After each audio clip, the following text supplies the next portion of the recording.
Not everyone who smiles at you is safe for your soul. Some people harm you without ever raising their voice. They wear masks, speak gently, offer support when it's visible, and take more than you ever realize. You leave interactions with them feeling confused, tired, second-guessing yourself. Not because you did something wrong, but because you were exposed to energetic manipulation. Carl Jung understood this long before it became language for self-help. He didn't call them toxic people. He called them projections, manifestations of unconscious patterns, yours and theirs, playing out in the background of every interaction. And he warned us, without awareness, these patterns will quietly dismantle your self-worth, not in explosions but in slow erosion. Jung believed that who you allow into your psychic field determines the health of your inner life, and that the greatest threat isn't the overt aggressor. It's the subtle distorter, the person who makes you question your instincts, dilute your boundaries, and override your knowing. These people don't scream. They pull, shape, guilt, mirror. And if you've been trained to be nice, to keep the peace, to avoid confrontation, they will thrive off your silence. You don't even see it happening. You just feel the symptoms: emotional fatigue, foggy thinking, people-pleasing, inner conflict. You call it anxiety, but what it really is invasion of your space, your attention, your sacred energy. Jung's shadow work wasn't just about healing your own patterns. It was about recognizing the patterns you attract and why. Because the people in your life don't just show up. They're drawn to your unconscious agreements. And unless you become aware of who you're available to and what within you is keeping them there, you'll continue to attract people who feel familiar but leave you fractured. Jung didn't give us a list of types, but his teachings revealed the archetypes we meet again and again, the ones who block our individuation, distort our reality, and keep us living in fragments. And in this video, we'll walk through each one, not to judge, but to see. Because when you can name what's draining you, you can finally take your power back. And let's be honest, the first time you start seeing people through this lens, it's unsettling. Because often it's not strangers, it's your friend, your partner, a parent, a mentor, someone you trust. And that's what makes these dynamics so dangerous. They masquerade as closeness, as care, as connection, but underneath they're keeping you small, confused, disconnected from your own intuition. Jung would say this isn't a problem to fix, it's a pattern to face. And once you face it, you're no longer powerless inside it. But before we dive into the 6 types, there's one more truth you need to hold: you attract what you're unconsciously available for. So some of this list might feel familiar, not because you're a victim of it, but because a part of you has normalized it. That's not shame, that's awareness. And awareness is how the pattern ends. If this content is making sense to you, then click the subscribe button and subscribe to the channel. Thank you for your support.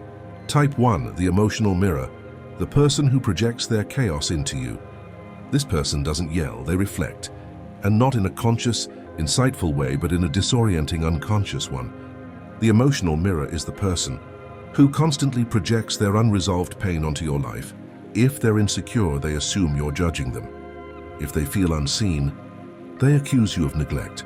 If they're angry at the world, they read your silence as betrayal. Nothing is neutral with them because they're not seeing you. They're seeing their own shadow dressed in your face. Jung warned us people will do anything, no matter how absurd, to avoid facing their own soul. And projection is how they do it. It's easier to make you the problem than to confront their own patterns. The emotional mirror is exhausting to be around because everything becomes about them. Your wins trigger their jealousy.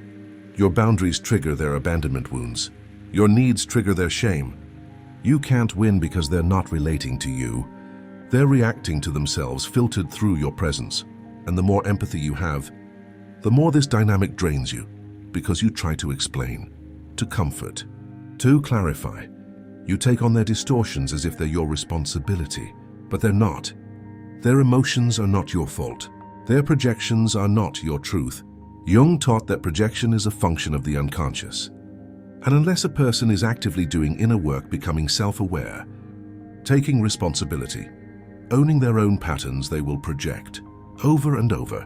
And if you're someone who was raised to regulate others' emotions, you'll internalize those projections without realizing it. You'll feel guilty when they're upset. You'll question yourself when they blame you. You'll shrink when they shame you. Not because it's valid, but because it's familiar. Familiar feels safe, even when it's toxic. That's why the emotional mirror is so dangerous. They activate your oldest coping strategies and make you forget they were strategies, not truths. To protect yourself, you have to stop explaining. Stop absorbing. Stop trying to convince them of your intentions. They don't want the truth. They want a container for their chaos. Don't be that container. Jung said, everything that irritates us about others can lead us to an understanding of ourselves. That applies to them, not you. Their emotional volatility is a call for their inner work, not your emotional labor. What do you do when you realize someone is projecting onto you? You step back, not always physically, but energetically. You stop giving them your inner world. You observe their reactions, but you no longer personalize them. You let them feel whatever they need to feel, without making it your job to fix it.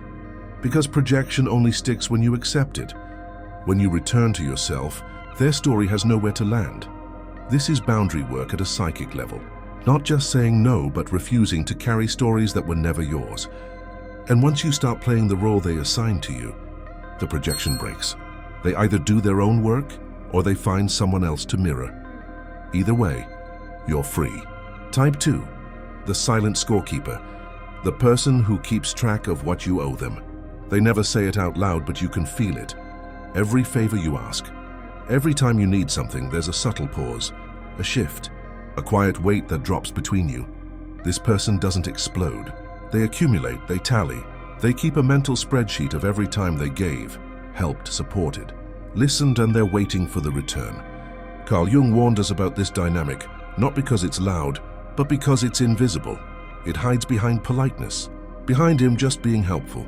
But there's always a catch. The silent scorekeeper gives with strings, and the moment you stop giving back in the way they expected, the resentment spills out. You know you're around this person when you start feeling indebted for things you never asked for. They offer support, but it comes with a shadow, an unspoken expectation that you'll now be emotionally available at all times, that you'll read their mind, that you'll meet a need they never clearly expressed. And if you don't, you're ungrateful, you've changed. You're the problem. This is the trap. You start managing their emotions as repayment, not because you owe them, but because the pressure is unbearable. Jung would say this is a projection of entitlement. A person who hasn't resolved their inner scarcity unconsciously projects that scarcity into their relationships. They give in order to receive. They help in order to feel valued. They sacrifice in order to claim power later. And because it all looks like generosity on the surface, it's hard to see until it's too late, but the truth is, there's nothing generous about invisible contracts. It's about favors offered with resentment built in. That's not love, that's control. And if you're a giver by nature, this dynamic will bury you. You'll keep giving back, not out of love, but out of guilt. You'll shrink your needs, overextend, apologize for asking. You'll start living in their emotional economy, one where everything has a price. And that price is usually your peace. Here's how you break free. Name the pattern. You don't have to call them out, but you do have to call yourself in. Ask, why do I feel like I owe this person something? Did I ask for what they gave? Was it offered freely, or was it a setup? And most importantly, what happens in me when I say no to someone who's helped me before? That last question will reveal your core wound. Maybe it's fear of abandonment, fear of being seen as selfish, fear of conflict. That fear is what the silent scorekeeper thrives on. And once you see it, you can choose differently. You can say thank you for what you've given. But my energy is not a debt. It's a gift, and I give it freely or not at all. Carl Jung taught that guilt is often misplaced, loyalty to systems that no longer serve our soul. And if someone makes you feel guilty for honoring your truth, they weren't supporting you, they were supporting the version of you that stayed manageable. The moment you stop playing by their unspoken rules, their approval disappears. Let it, because the people who truly love you don't keep score. They don't need repayment. They give because they want to, and they allow you to do the same. So the next time you feel that quiet tension, that invisible pull to repay someone for their kindness, pause. Ask yourself whose emotional math you're doing. Ask yourself who benefits from your discomfort. Then unplug, because your energy is not a transaction, and your peace is not for sale. Type 3. The identity thief. The person who tries to become you. At first it feels flattering. They admire your style, your taste, your ideas. They ask you about your routines, your habits, your goals. They want to be close, curious, inspired. But slowly something shifts. Their compliments become mimicry. Their admiration becomes imitation. You start noticing they talk like you, dress like you, think like you. You share something and days later, they're saying it like it's their own. This is the energy of the identity thief. And Carl Jung didn't just warn about these people for the sake of ego. He warned us because of what this pattern reveals. A person not in contact with their own self. A person who is so disconnected from their inner truth they seek to borrow yours. This isn't always malicious. Sometimes it's unconscious, but it's still harmful. Because over time, your sense of self starts to blur. You begin to second-guess your originality, your creativity. You wonder, was that even my idea? You stop sharing as freely. You pull back. Not because you're selfish, but because you no longer feel seen, you feel used. Jung said, the privilege of a lifetime is to become who you truly are. But the identity thief skips that journey. They try to shortcut selfhood by absorbing someone else's expression. And if you're not careful, you'll start diminishing your own light just to avoid the discomfort of being copied. This dynamic often emerges between friends, co-workers, even in romantic relationships. It's subtle, quiet, but deeply unsettling. You feel it in the way they hover. Study, repeat. They don't ask for guidance, they extract identity. And because you're empathetic, you hesitate to call it out. You don't want to seem egotistical. You don't want to accuse, but the truth is, your intuition knows when you're being mirrored too closely. And that knowing, it deserves to be trusted. Jung believed that everyone has to go through the fire of self-discovery, that there are no shortcuts to becoming whole. The identity thief avoids that fire. They use your personality as armor for their insecurity, your voice as camouflage for their silence, your path as a substitute for their direction. And while that might not seem dangerous, it is. Because when someone lives through your sense of self, they pull you out of alignment with it. They make you question what's yours. They muddy the water of your inner world. And over time, that confusion becomes resentment. How do you reclaim your energy from this dynamic? You recenter. You stop oversharing with people who don't have an anchored self. You stop seeking validation from those who echo your voice without developing their own. You protect the sacredness of your creativity not with walls, but with discernment. You start tuning into the subtle feeling of expansion versus extraction. And when someone's presence feels more like a replication than a resonance, you adjust. Jung would remind you your individuality is not arrogant, it's spiritual. It's a sign of integration, and anyone who threatens that even with a smile needs space. This isn't about being unkind, it's about being clear. You're not here to be duplicated. You're here to express something only you can express. And if your originality makes someone uncomfortable, that's not your problem to fix.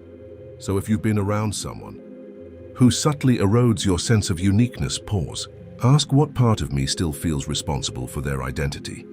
What fear makes me downplay my voice in their presence? And what would it feel like to stop holding back, even if they copy more?